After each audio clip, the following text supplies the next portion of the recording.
Is the 60/40 portfolio dead?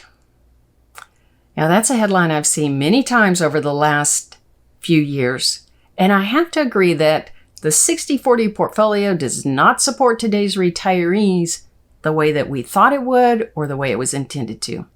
And I want to talk to you today about the reasons for that, but more importantly, what you can do to make sure you've got your portfolio lined up to support you in retirement.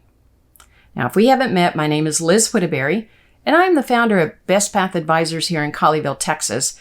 And over the last couple of decades, I've helped hundreds of women and couples just like you retire confidently, stay retired, and have their portfolio lined up to do exactly what it needs to do for them in retirement.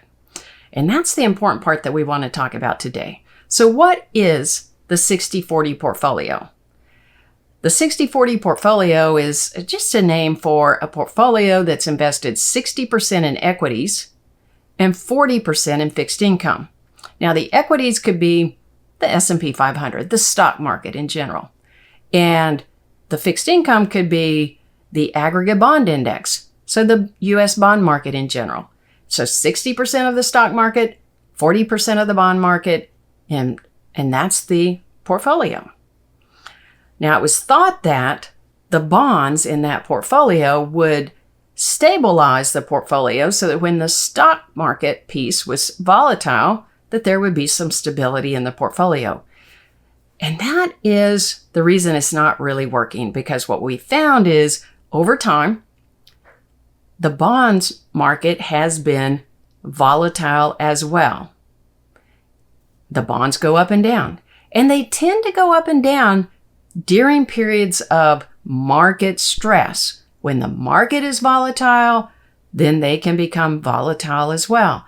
And so they have not worked to be that stabilizer of the portfolio like we thought they would be, or like the research in the lab said that they should be.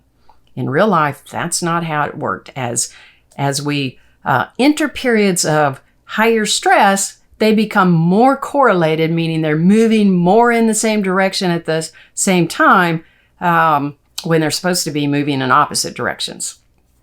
The other thing that is impacting the 60/40 portfolio is that we have more and more companies that are staying private for longer.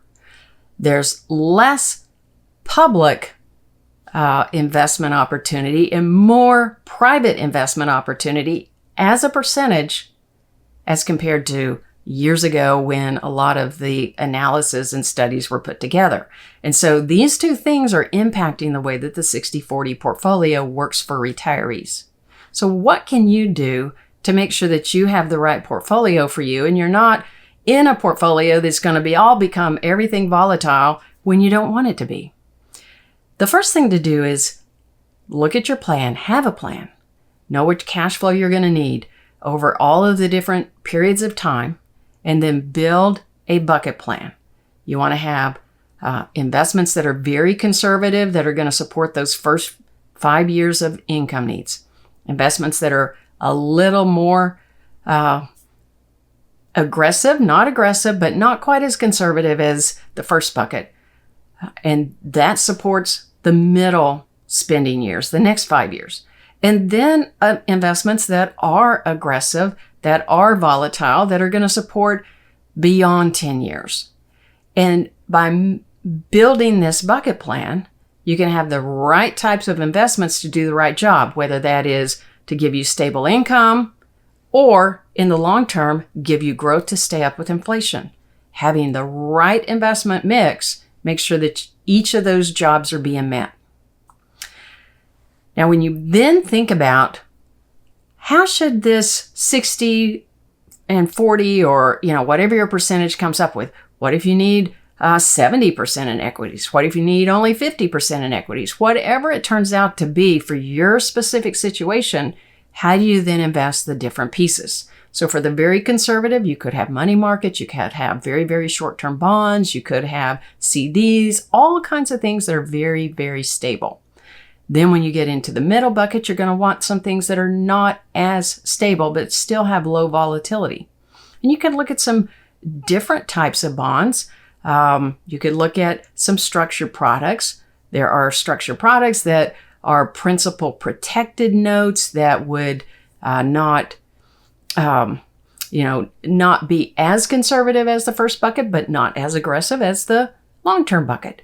And then you could have stocks, and that could be in the US, that could be around the globe, that could be large companies, that could be small companies. It would depend on your overall risk profile as to the exact mix that you're going to put into the different buckets. But you get my point.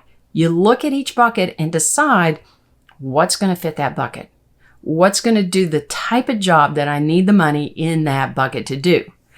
And then you can put together an overall plan. Now, as you're doing this, you also want to think about the tax planning and make sure you're getting the right buckets in the right type of account, whether that's an IRA or whether that's a taxable account, so that you are staying on top of the tax planning over time. But putting that whole plan together and making sure that you're investing for your specific plan is what is going to serve you in retirement. It's not just a 60-40. It is having your own plan with your specific buckets, with the investments that make sense for your buckets, but that also fit your risk tolerance. That's what is going to carry you through your retirement on your best path.